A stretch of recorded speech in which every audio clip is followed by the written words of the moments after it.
Joining us now to get his reaction, just fresh off Fox News, by the way, is a former Trump campaign manager and my good friend, Corey Lewandowski. Good to have you with us, man.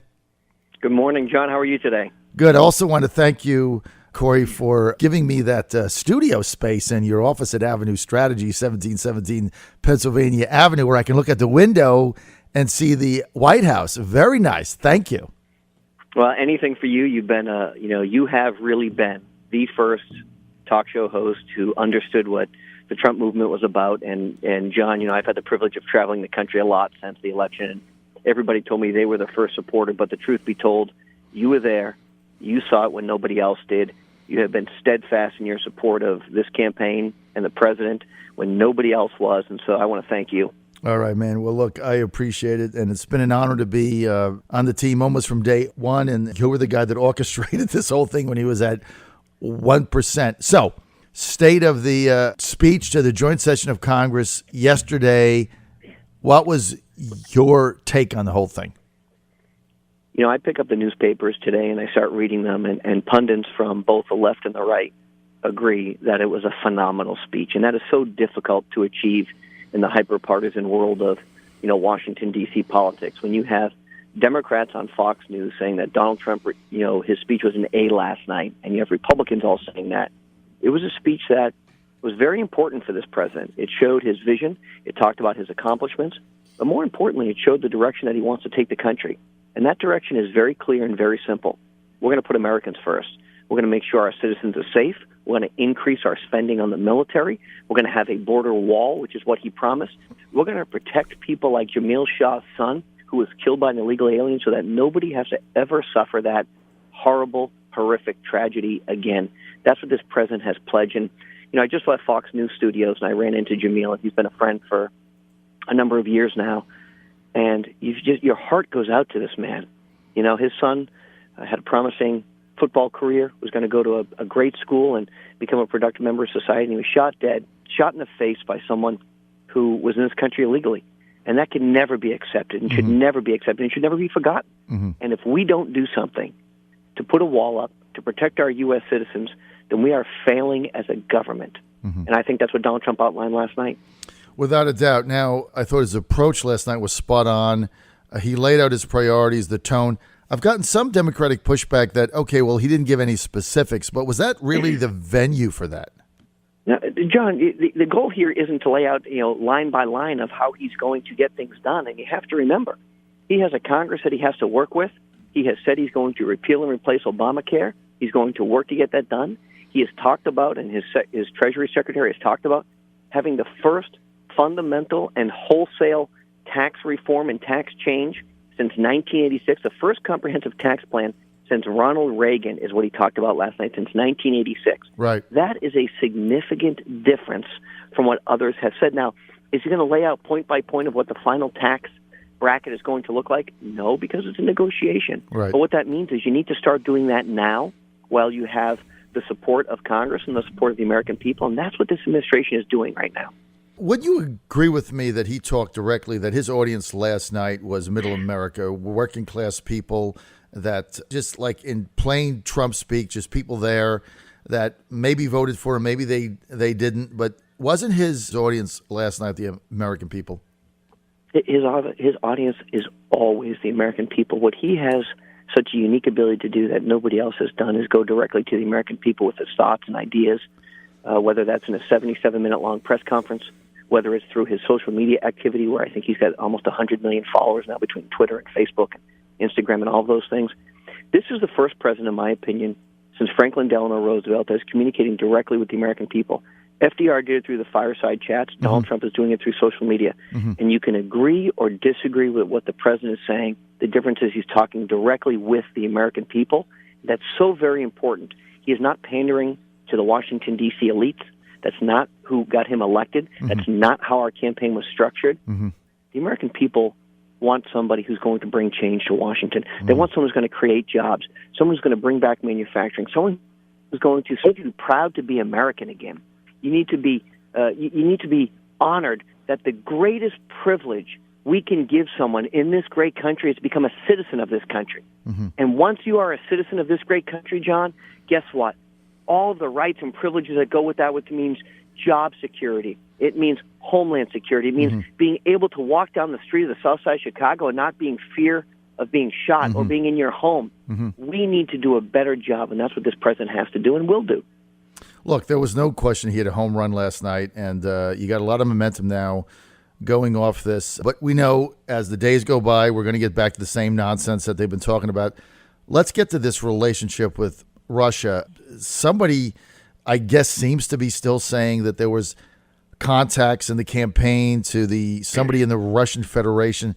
Look, Corey, you were there from January of 2015 to July to the end of June 2016. Do you know anybody on your staff that was calling anybody in Russia? John, I can't be more clear about this. Never, ever, ever did I or anyone I know or direct ever have communications with anybody involved with Russia, in Russia, related to Russia, who spells their name with the word Russia in it, ever. I can't be more clear than that. And so nobody in that period of time, from when I started the campaign to when I left the campaign, had spent more time with then-candidate Trump than I did. Right. I was by his side 18 hours a day, 7 days a week, for 18 months straight. Right. Never did he ever direct anybody in my presence or that I'm aware of to have any communication with Russia. And so, look, John, what I can't do, I don't know what people do in their own time or what they do after I left the campaign. Right. But I can tell you unequivocally, that never, ever, ever did anybody I ever speak to or encourage or talk to have a conversation with Russia ever. So for our listeners across America, so we get the timeline down, this was January of 2015 when you started there as political director for the Trump organization to the end of June 2016 when you departed as campaign manager. That's 18 months, right? So That's zero, exactly nothing, right. Nada. Zero. That's exactly right, John. That's exactly right. And look, I also want to be crystal clear. I have never been contacted by a government agency, whether it's the FBI or any other law enforcement office, regarding any question about my interaction in this. It has never happened. It will never happen. I'm willing and able to turn over any document that they'd like to see. I have nothing to hide, and I don't think the president has anything to hide. And look, this is a political witch hunt. But let me be very, very clear. If somebody, on their own accord, was having communication with the Russian government to impact the outcome of the election, they did so at their own accord, and they should be held accountable if that happened. Right. But it was certainly not directed by Corey Lewandowski, campaign manager. And those that were, look, just so that everybody knows, those that were involved in a campaign at the early stages, like me, it was pretty loose, but everybody knew who was in charge, right? There was no question there, and that was Corey Lewandowski. So, and I had Stuart Jolly on my show the other day, who was your political regional director, and then your national political director. I asked him the same thing. He didn't know what the hell they were talking about. So, look, in that time frame, nothing happened. So I think it is a witch hunt. Now, let's get to Sean Spicer on Friday has a press gaggle.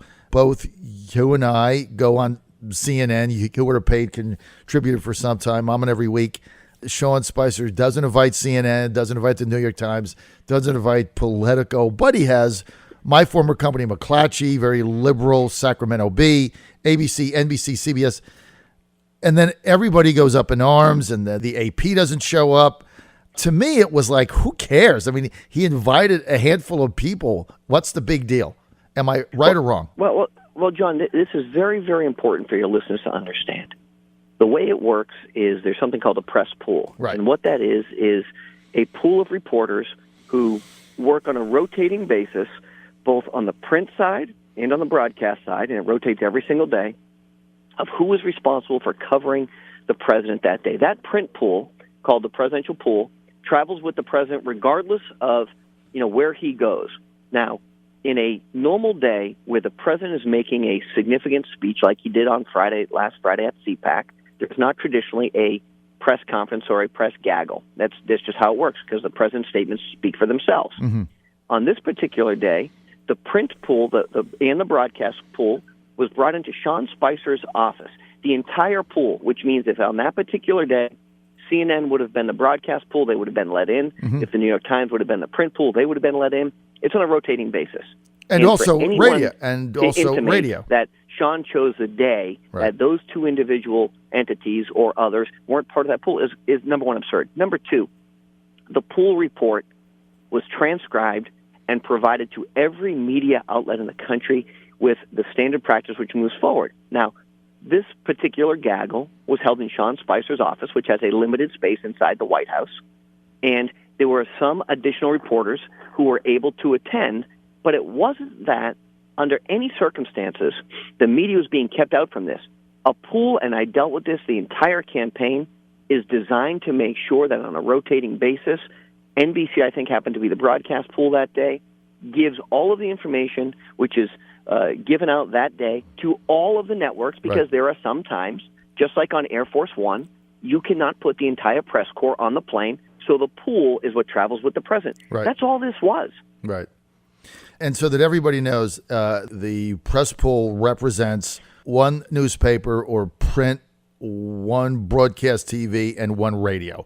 And let's say, for instance, I happen to be on that rotation that day, I would have been there. So the whole thing is ridiculous. And what the pool does, like Corey said, is they then disseminate that out to everybody else. So what exactly CNN was complaining about, I have no idea. It's just needless whining for no reason. Let's get to the reports, Corey, of disunity and leaks within Trump's White House staff. That seems, after last night's speech, it's almost like, why are we talking about this? But I want to just bring it up because it's dominated the media for about 3 weeks here. Are they now starting to settle in, get along with each other?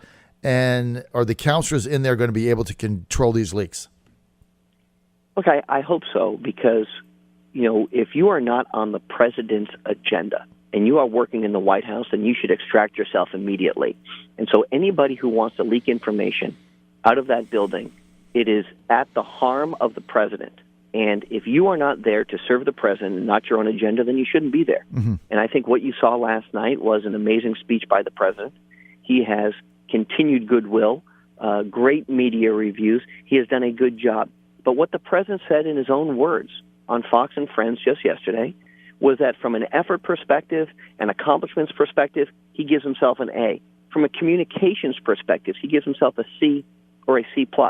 And the reason for that is because his staff has not communicated clearly, articulately, and authentically to the media, and that has been a bit of the problem. Mm-hmm. And so what we need is everybody in the White House singing off the same hymnal, and that hymnal is one. It is the agenda of the President of the United States. And if anybody doesn't have that agenda or share in that agenda, then they should extract themselves from the building immediately and let somebody else come in who is loyal to the president and loyal to making sure that his agenda is the only one which is moving forward. So the White House leaks, which aren't the same as like security leaks from the various agencies, these are just political leaks designed to advance somebody's agenda over someone else's or to gain influence or undermine somebody else at the expense of the president. You would be in favor of being sure you find out who those people are, and they really shouldn't be there, right? That's exactly right, John. Let me tell you what I would do if I were on the campaign and we had these leaks. Unfortunately, for the longest time in our campaign, I can tell you there were no leaks from January of 2015 until we started to expand the campaign beyond, I think, what are people who truly had the president's best interest in mind. Right. There was not one leak on that campaign until sometime in April or May. That's right. Because then people want to move their own narrative forward and not the president's narrative. And what I recommended and what I would always recommend is when you have a room that has 3 or 4 or 5 people in it and you have a very private conversation, and that private conversation ends up in public. You know what you do in that regard, in my opinion? Mm-hmm. You bring the 5 people in and you pick one of them and say, your services here are no longer needed. Now, guess what? In a very short period of time, you're going to find who the leak is. Okay, that's just a function of being in a small room with a small number of people.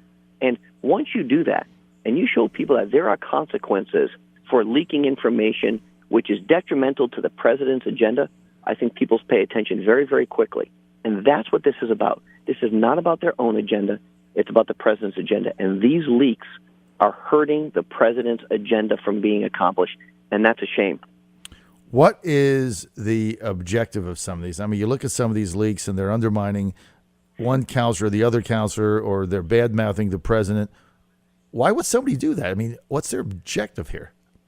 Well, John, people trade on information. That is a currency in the city of Washington, D.C. that makes some people feel good that they have knowledge that others don't, and so they want to feel or show that they are in positions to obtain that information, and so they leak it.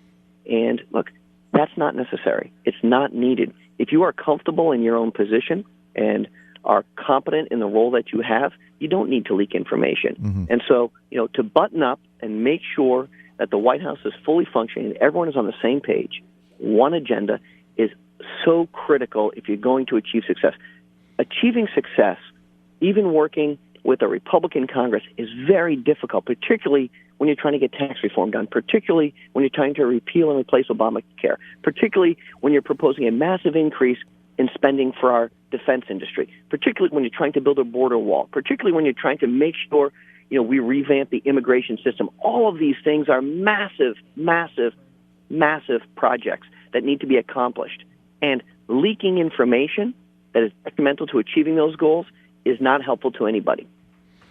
Okay, I've only got a minute. Final question. You had the opportunity to sit down with President Trump last week in the Oval Office. He had asked you to come in. I know there's a lot of stuff you can't share, but can you share one little bit about the conversation and what your impression of the whole thing was? Well, John, I don't want to share a private conversation that Right. I had, but I can tell you this. It was an amazing, amazing privilege to have the opportunity to go inside that building and understand how awesome it really is in there. And the decisions that have been made inside that building by all of the presidents who've inhabited that, except George Washington, is just truly remarkable. And I was humbled and proud to be an American and just so, so grateful to have the privilege of seeing the building from the inside. All right. That's going to be it. Corey Lewandowski, what does the future for Corey Lewandowski hold? John, I'm going to try and build a business. I'm going to try and help move the president's agenda forward from the outside. And if that means helping support a Supreme Court nominee who I think is exceptionally qualified, let's get Dr. Ben Carson confirmed. What is the holdup here? Mm-hmm. I think you have to give the president his people to help him run the government, and the Democrats that are being obstacles and obstinate in this need to be held accountable, because it is time to give the president his cabinet secretaries. Right. You got to do that. And I want to thank Corey Lewandowski for being with us, the father of the Trump campaign. He concocted the whole thing. And without him, you would not have had Trump's speech last night. I also want to thank Corey Lewandowski and Avenue Strategies for giving me a studio there in Washington, D.C., in their office. Corey, I really appreciate that. Thank you so much, man. Thank you. Appreciate the time. Thanks, John. All right. We got to take off. This is the John Fredericks Radio Network.